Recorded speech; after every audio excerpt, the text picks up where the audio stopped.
I can remember I taught what we called second chance chemistry. Kids who had failed chemistry, and they're now in this lower level course.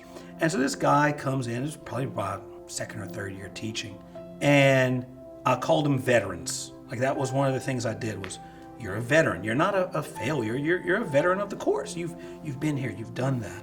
And this one kid who really kind of embraced that, like, hey, this guy's not giving up on me.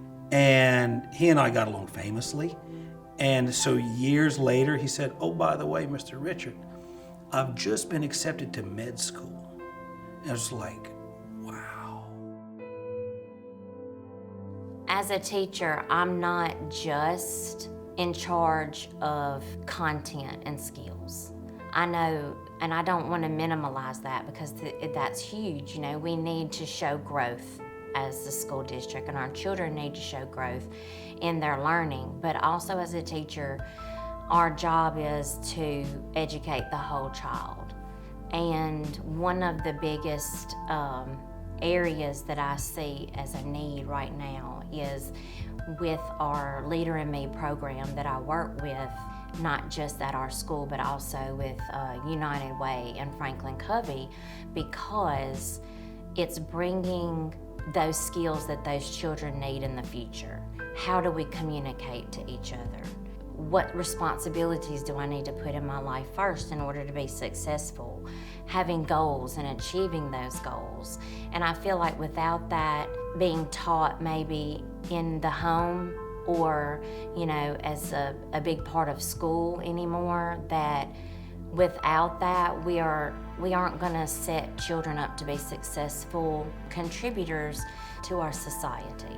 So I feel like a teacher is a person who is not only going to teach you how to write an essay and mark your paper in red when you make a mistake. It's the person that's going to take a misconception and help you realize it and have an aha moment that changes your life. Teaching philosophy can be summed up in something silly that I made up called EGG, and that stands for engage, guide, get out of the way. And I think it really captures the essence of what I'm trying to do. Make learning fun, then be a facilitator, and then let the children take over their learning. The engage part is making learning fun. I teach 3 sections of ELA, and so I don't want to be bored teaching the same lessons 3 times. So what I do at the beginning of each unit is dress up as some sort of character from our curriculum. So that might be Athena for Percy Jackson, or a red coat for the American Revolution. During read-alouds, we really ham it up and have fun.